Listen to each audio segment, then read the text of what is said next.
Ayan po mga kabila, isang magandang oras sa lahat. Welcome po sa aking channel. Kahapon po, nagkagulo ito hong mga kagawad ho ng media, no? Diyan po sa Senado. Dahil ho dito sa kumalat po na resolution, di umano, ano? Na naglalayong i-dismiss na po ito hong impeachment trial, ano? Ni Vice President Sara Duterte po makabida, ano po? Diyan po sa Senado. At yung resolution na yon pinaghahanap po ng mga kagawad ho ng media. At nung tinanong po yung mga senador, unang-una po, tumanggi. Okay? Dininay ho nila na wala hong ganon na resolution na umiikot daw mga kabida dyan po sa mga senador. No? Even the Senate President denied it mga kabida, no? Na walang ganon. Pero kinalaunan po mga kabida, inamin po ni Senator Bato de la Rosa na meron pong ganong resolution na pinaikot ho dyan po sa mga senador, mga kabida. In fact, ito hong si Senator Jingo Estrada po, inamin po niya na nakatanggap po siya ng kopya, no? At nireview doon niya ito hong kopya po mga kabida. Okay?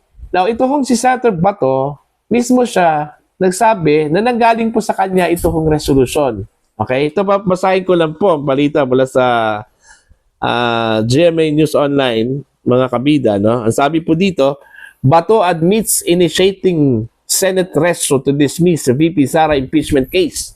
Okay, ito babasahin ko lang po, mga kabida. Senator Ronald Bato de la Rosa on Wednesday admitted that he was behind the Senate resolution seeking to dismiss the impeachment case against Vice President Sara Duterte. Galing yun sa office ko. Okay, malinaw po yun mga kabida. Ha? He told reporters in an ambush interview, okay, De La Rosa, a known ally of the Duterte family, firmly nod when asked if he was the one who initiated the drafting of the resolution. Okay, ang sabi po niya dito, meron akong pinagtatanungan na mga kasamahan, kinukonsulta, as if he has gathered enough support from fellow senators. De La Rosa said he'll provide information once the number is seizable. Ayun, yun yung sabi po niya. No? He also said that he would still evaluate if he would file his own version of the resolution, noting that same senators have also made their own draft which may all be incorporated into one. So, sila pala lahat. O kung hindi man po lahat, marami po sila, na meron pong kanya-kanyang mga draft po mga kabida para dito ho sa pagbasura ho sa impeachment case laban ho kay Vice President Sara Duterte. Ayun. So, ang sabi po dito ni Optic Politics, meron daw 19 senators out of 23, mga kabida, ang gusto na pong ibasura ito hong impeachment case laban ho kay Vice President Sara Duterte. No? So kung ganung karami, ito hong mga senador, malinaw po, overwhelming po makabida na hindi na po magtatagal ito hong impeachment case ni VP Sara dyan po sa Senado. At malinaw po kung ganun karami yung mga senador na gusto kong patayin kagad itong impeachment, wala na po tayong aasahan most likely pagdating ho ng June 11 po mga kabida. Yung petsa na itinakda po ni Senator Cheese Cordero na babasahin itong articles of impeachment po ng mga kongresista. Ito hong membro po o mga membro po ng prosecution panel na inimbitahan po ni Senator Cheese Cordero dyan po sa Senado on June 11, 2025, mga kabidan. Kasi unang-una po, what's the use of initiating the impeachment trial kung hindi naman lang ito matatapos sa 19th Congress, mga kabida, Kasi ilang araw na lang po yan eh. Okay? Shall we say, maumpisahan po ito June 11. Tapos mag-sinidye po sila, mag-adjourn po sila on June 12, ano? 'Di ba? So walang silbi. So hindi po matatapos 'yan. So kung hindi mo matatapos 'yan, parang makukonsiderang ano na 'yan eh, terminated na 'yan eh. Kasi ang sabi po ng rules po mga kabida, no? Okay, diyan po sa Senado, pag anumang mga usapin diyan po sa Senado, halimbawa sa 19th Congress po, ano, kung hindi po yan matatapos mga kabida, okay, pagdating ho ng adjournment, automatic na terminated na po yan. Kabilang na po dyan ito hong impeachment mga kabida. So most likely, kung hindi po ito matutuloy ngayong kongreso na ito, automatic na po yan na mag-antay ho tayo ng 1 taon. Okay, para maumpisahan muli ito hong pag-initiate po ng impeachment complaint laban ho sa Vice Presidente po mga kabida. Kasi unang-una po, nagkaroon na po ng proseso, ano? So counted na po yan. And since hindi ho matutuloy po ito, so meron pong 1 taong ban mga kabida para magsampa po ng impeachment complaint laban sa isang impeachable officer. Okay? So, yun, parang malinaw na po sa akin, mga kabida, na talagang wala na talaga ito hong impeachment complaint o impeachment case po ano, ni VP Sara. At wala na po ito hong mangyayaring trial dyan po sa Senado. Ano?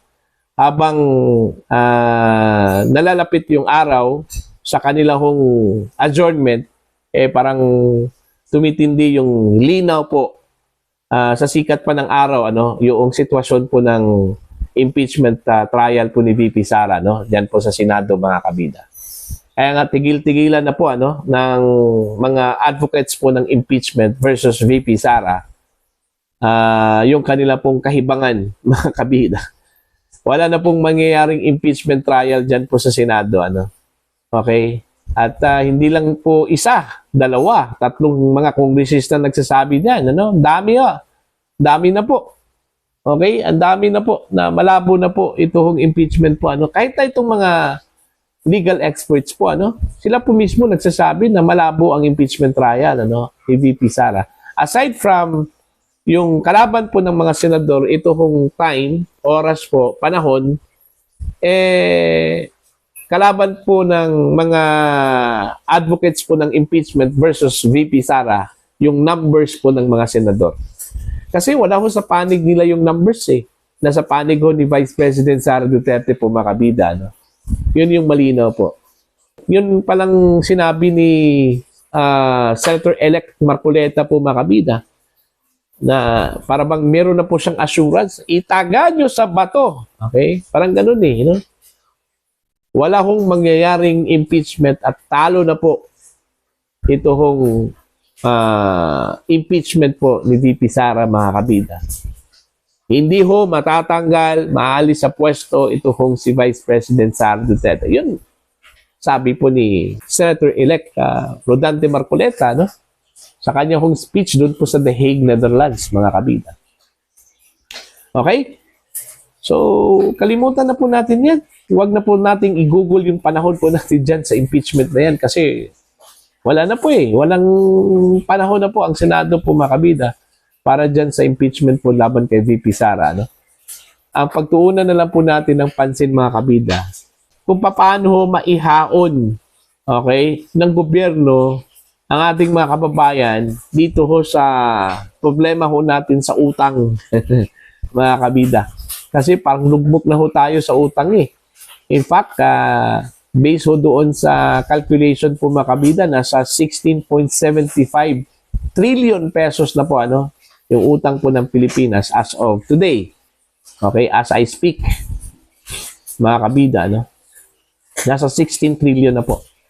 Ang sabi po ni Congresswoman Kimbo, ano, na at the end of 2025, yung ating utang po ay papalo na po sa 17 trillion pesos po. Mantakin nyo yan. Ano? Paano ho natin yan babayaran? Okay. Plus, meron pa pong nakaambang uutangin ng gobyerno na nasa 700 billion pesos, ano, mga kabida. Okay? So, lugmok na po tayo sa utang. Okay? So, yun yung asikasuhin po natin at pagtuunan po natin ng pansin paano tayo makasurvive dyan sa utang na yan, mga kabida. So, para po sa inyo, ano po ang inyong pananaw at komento ko dito, mga kabida? Please comment down. Sa mga hindi pa po subscriber sa akin channel, please subscribe. Just click the subscribe button. Click the notification bell. Click all para updated po kayo sa aking mga uploads. Maraming salamat po sa inyo lahat, mga kabida.